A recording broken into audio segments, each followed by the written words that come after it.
بسم اللہ الرحمن الرحیم۔ السلام علیکم ناظرین اکرام، آج کا پورا دن میرا اسلام آباد میں واقع سپریم کورٹ کی عمارت میں ایک شعر آپ کی سماعت کی نظر کرتا ہوں۔ غزالہ تم تو واقف ہو، کہو مجنوں کے مرنے کی، دیوانہ مر گیا آخر پہ ویرانے پہ کیا گزری۔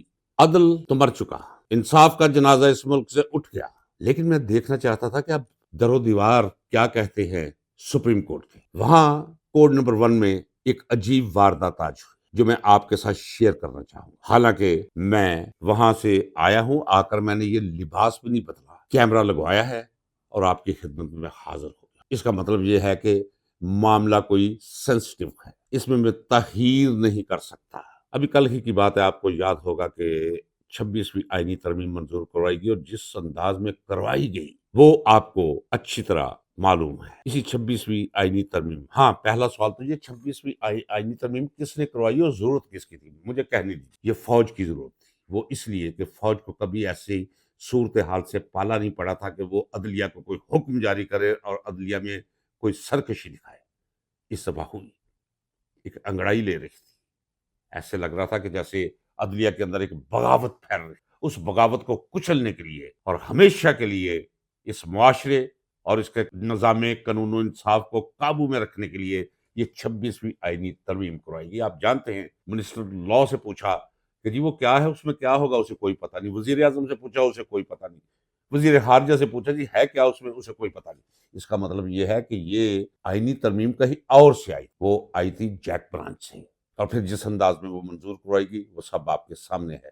اسے منظور کروا لینے کے بعد منصور علی شاہ کا راستہ روکا گیا، یہ آفریدی کو لے آیا گیا، اس کے بعد ایک آئینی بینچ قائم کر دیا گیا جس کی قطعی طور پہ کوئی ضرورت نہیں تھی، ایک پیرالل سپریم کورٹ قائم کر دی گئی، پھر ایک ریگولر کمیٹی بنائی گئی، ایک آئینی کمیٹی بنائی گئی، اور پھر بنا کر اس میں ترمیم کر دی گئی، کیونکہ منیب اختر کو نکال کے امین الدین کو وہاں ڈالنا تھا۔ یعنی وہ کچھ کیا جا رہا ہے، ننگا ناچ ناچا جا رہا ہے بے حیائی کے ساتھ، کیسے لگتا ہے کوئی شرم و حیا نام کی چیز رہی نہیں۔ آج ایک مقدمہ تھا، بظاہر وہ کسٹم سے متعلق، لیکن اس میں شاہ جمیل جنہوں نے جو جج تھے لاہور ہائی کورٹ کے، جنہوں نے استعفیٰ دے دیا تھا، وہ بطور وکیل اس میں اپیئر تھے مقدمے میں۔ انہوں نے ایک سوال اٹھایا، انہوں نے کہا کہ جی جناب دیکھیں، کون سا مقدمہ آئینی بینچ میں جائے گا، یہ فیصلہ ریگولر کمیٹی نے کرنا ہے۔ کہا گیا، یہ کل کی بات ہے، میں اس وقت نہیں تھا، میں تو آج کل کہا کہ جی آپ اس میں تیاری کر کے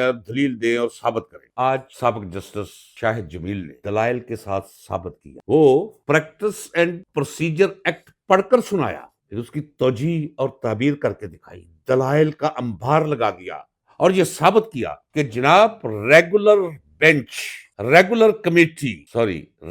کمیٹی کے سامنے تمام کیسز جایا کریں گے۔ ریگولر کمیٹی یہ دیکھے گی کہ کون سا مقدمہ ایسا ہے جسے آئینی بینچ میں جانا چاہیے۔ جب یہ ثابت ہو گیا تو جسٹس منصور علی شاہ صاحب نے کہا کہ مجھے تو یہ پتہ ہی نہیں تھا، ہمارے ساتھ تو یہ ہوتا آیا ہے کہ ہمیں جو کیسز جاتے تھے وہاں جاتے تھے، آئینی کمیٹی اس میں سے پکڑ کے جو ان کی مرضی ہوا کرتی تھی وہ ہمیں بھیج دیا کرتے تھے۔ ناظرین کرام، یہاں ایک سوال ابھرتا ہے، بحیثیت ایک وکیل کے میرے ذہن میں ایک سوال ابھرا کہ منصور علی شاہ تو وہ جج ہے جو سپریم کورٹ کے چیف جسٹس ہوتے ہوتے رہ گئے، کیا انہوں نے پریکٹس اینڈ پروسیجر ایکٹ کی دفعہ 2 نہیں پڑھی تھی؟ اس کے بعد جو 2A تھی جو وہ نہیں پڑھی تھی؟ اگر واقعتاً وہ سر پکڑ کے اس لیے بیٹھے تھے کہ انہیں نہیں پتا تھا، یہ حیرانی ان کی اس لیے تھی، تو میں حیران ہوں اور کوئی جملہ اس پر نہیں کہتا ہوں کہ اللہ حافظ ہے پھر ہمارے نظام عدل و انصاف کا، کہ اتنا اہم سوال ہے، اتنا اہم نقطہ ہے جس پر انصاف اور بے انصافی ہونے کے امکانات انحصار کرتے ہیں، اور منصور علی شاہ صاحب کو یہ پتا نہیں کہ یہ اختیار ان کا تھا ریگولر کمیٹی کا۔ اب ذرا دیکھیے، میں 2 جملے ضرور کہوں گا۔ کہتے ہیں کہ جانوروں کے اندر بھی توارث ہوتا ہے، خون بولتا ہے اور اپنا آپ دکھاتا ہے۔ یہ جسٹس یحییٰ آفریدی، یہ افریدیوں کے اندر اس شاخ سے تعلق رکھتے ہیں جنہیں انگریز بہادر نے ملک بنایا تھا، اور ملک پتہ ہے کون ہوا کرتے تھے؟ باقی ساری پٹھان قوم، پشتون قوم کو دبانے کے لیے یہ مخبر رکھے جاتے تھے، انہیں اختیارات دیے جاتے تھے۔ اس کا مطلب یہ ہے کہ ان کا پردادا انگریز کا مخبر تھا، بعد میں تعلیم آ گئی اور یہ آج چیف جسٹس۔ لیکن چھوٹا پن یہ ہے کہ یحییٰ آفریدی، میں پہلے بھی کہتا چلا آ رہا ہوں کہ آپ بھول جائیں گے جو کچھ یہ کرے گا، قاضی آپ کو چھوٹا نظر آئے گا اس کے سامنے، یہ میں کہہ چکا ہوں پہلے۔ تو یہ جو بھی کیسز آتے تھے یہ سارے کے سارے وہ بھجوا دیا کرتے تھے جی اپنا آئینی بینچ کو، اور وہ آئینی بینچ میں بیٹھے ہوئے لوگ جو ہیں وہ اپنے پاس رکھ کر جو کیس ان کا دل کرتا تھا وہ ریگولر بینچ کو بھیج دیتے تھے، ریگولر۔ تو یہ آپ کے ملک کے اندر سپریم کورٹ کے اندر ہو رہا ہے۔ ناظرین اکرام، میں کہتا چلا رہا ہوں، میں بخصیت ایک وکیل کے کہتا چلا رہا ہوں کہ جتنا چھوٹا پن آج اس عدالتی نظام کے اندر ہے اس کا تصور بھی نہیں کیا جا سکتا۔ میں تو ہائی کورٹ کو اور سپریم کورٹ کو اب یہ کوئی عدالتیں نہیں سمجھتا ہوں، میں تو بار بار یہ کہہ چکا ہوں کہ یہ تو کوٹھے جب کبھی ہوا کرتے تو ان سے بھی رہی صحیح عمارتیں ہیں یہ، ان کے اندر کمرے جو ہیں اور بیٹھے ہوئے ہیں ججز، یہ ججز کوئی نہیں۔ جہاں میں نے یہ کہا، اور میں نے نہیں کہا، یہ قانون کہتا ہے کہ ریگولر کمیٹی یہ فیصلہ کرے گی کہ کون سا مقدمہ آئینی بینچ میں جائے گا اور کون سا ریگولر بینچ میں جائے گا، لیکن جب ریگولر کمیٹی یہ فیصلہ کرے گی کہ یہ کیس بھیجا جانا چاہیے آئینی بینچ میں، تو وہ باقاعدہ طور پہ اس پہ سپیکنگ آرڈر، سپیکنگ آرڈر کا مطلب کیا ہے؟ سپیکنگ آرڈر کا مطلب یہ ہے کہ وہ تمام وجوہات اور دلائل بتائے جائے کہ یہ کن بنیادوں پر یہ ریگولر بینچ میں نہیں سنا جا سکتا اور اسے آئینی بینچ میں جانا چاہیے۔ ناظرین اکرام، یحییٰ آفریدی کے بارے میں کہہ چکا ہوں کہ آپ دیکھیں گے، وہ آپ نے ایک لطیفہ سنا ہوا ہوگا شاید، کہ مردہ دفنا کے جاتے تھے اور کوئی آتا تھا اور کفن چرا کے لے جاتا، تو لوگوں نے اسے مار دیا، جب وہ مر گیا تو دوسرا کفن چور پیدا ہو گیا، وہ ساتھ کفن بھی لے جاتا تھا اور ساتھ پا ڈیڑھ پا گوشت بھی نکال کے لے جاتا تھا، وہ آدم خور بھی تھا ساتھ۔ تو قاضی تو جو تھا سو تھا، یہ اس سے بھی 4 ہاتھ آگے جا رہا۔ یہ تو ہے صورتحال۔ یحییٰ آفریدی ایسا انتظام اور اہتمام کر رکھا ہے اس کہ تمام مقدمات چلے جاتے ہیں آئینی کمیٹی، اور آئینی کمیٹی میں کون بیٹھا ذرا یہ اندازہ کیجیے، امین الدین خان، جمال بندوہیل، محمد علی مظہر، یہ تینوں لوگ آپ کی عدلیہ کا بدترین بدبودار گن ہے۔ آپ سوچ رہے ہوں گے کہ میں بخصیت ایک وکیل کے، سپریم کورٹ کے، وہ کبھی ہوا کرتے تھے سپریم کورٹ کے ججز باعزت، اصل میں منصب نہیں، منصبدار کے بارے میں سوچنا چاہیے۔ یہ نشست تو اپنی جگہ رہے گی جب کوئی نیک بندہ آئے گا، کہ غالب نے کہا ہے کہ ہر ایک مکان کو ہے مکی سے شرف فسد، اور جب مکین ہی کوئی اس قسم کے ہوں تو پھر کہاں گیا شرف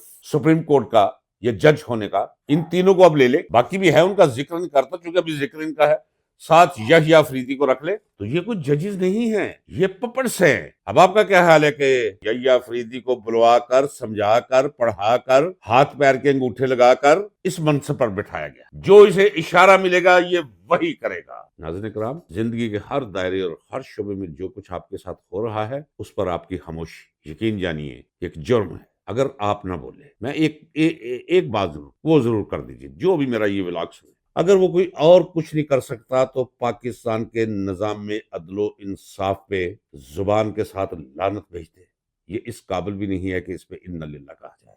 ایک اس کا علمیاتی پہلو بھی کہ نظام میں عدل و انصاف مر چکا ہے، اس پر انا للہ بھی نہیں پڑھنا چاہیے، اس پہ توف بھیجنا چاہیے، لعنت بھیجنی چاہیے۔ لیکن کبھی یہ ہوا کرتا تھا کہ اگر کسی نے کسی کا حق مارا ہے تو عدالت کی طرف رجوع کر لیتا تھا کہ یہاں سے مجھے انصاف ملے گا، اس کے ساتھ جو کچھ ہوتا تھا وہ تو ہوتا ہی تھا، لیکن ایک بھرم تھا، وہ بھرم ٹوٹ کر رہ گیا ہے۔ اور یہ نفسیاتی سانحہ کوئی چھوٹا سانحہ نہیں، اجتماعی سماجی سانحہ ہے کہ نظام میں عدل و انصاف اور ججز پر سے اعتبار اور اعتماد اٹھ جائے۔ آخر میں مولا علی کا زبان زد عام قول کہ کفر کے ساتھ تو معاشرہ چل سکتا ہے لیکن ظلم اور بے انصافی کے ساتھ معاشرہ نہیں چل سکتا۔ آپ کے ملک میں ظلم اور بے انصافی کے سائے روز بروز بڑھتے جا رہے ہیں۔ ناظرین کرام، اٹھیے، بولیے، روکیے، سوچیے۔ 26 نومبر کو گولی کیا چلی، لاشیں کیا گری، ایسے لگتا ہے 26 کروڑ لاشیں گر گئی۔ ہوتا ہے ایسے تحریکوں میں، باطل کے خلاف جب انسان نکلتا ہے تو راہیں ایسی ہی ہوتی ہیں۔ یہ سب کچھ کیوں کیا گیا ہے،